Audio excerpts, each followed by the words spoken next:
Parmi les faux repères que j'ai déjà signalés à propos du troisième millénaire, il y a toute la littérature romanesque, hein, qui donne, qui- toute la littérature romanesque, et même une partie des biographies qui sont fondées sur des données insuffisantes, comme dans le cas de Nostradamus. Donc par conséquent, si on fonde un raisonnement astrologique sur de fausses données, c'est un problème.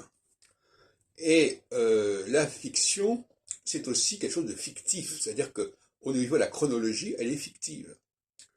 On peut pas, moi je pense qu'il faut écrire, on ne peut pas écrire une biographie, quelle qu'elle soit, sans un référentiel astrologique.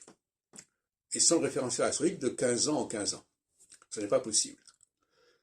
Et d'autre part, euh, les dates qui sont indiquées doivent correspondre à la réalité chronologique connue. Donc on ne peut pas travailler sur des documents inventés. On ne peut pas non plus travailler sur des documents qui ont été faussés, puisqu'il y a des éditions qui ont été antidatées, comme dans le cas de Nostradamus, par exemple. Donc, il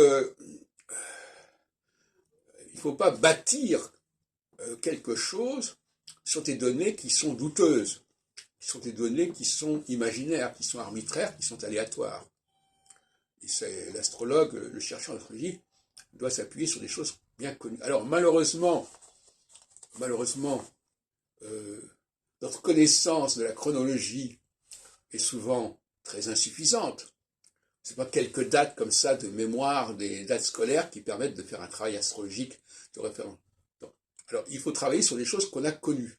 Et donc par conséquent, il faut être actif dans sa vie. Il faut être aux premières loges. Il faut être dans l'action.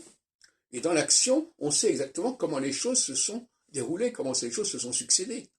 Un astrologue qui ne serait pas dans l'action dépendrait d'une information très partielle, très limitée, très fragmentaire, et il ne pourrait pas travailler correctement.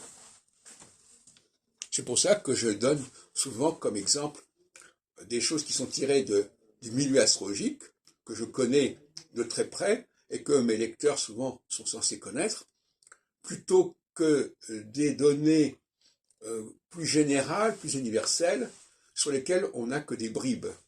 C'est pas qu'on n'a que des bribes, mais la plupart des gens ne connaissent que ces bribes, et ils veulent connecter à tout prix les quelques bribes chronologiques qu'ils ont, et ça n'est pas du travail sérieux.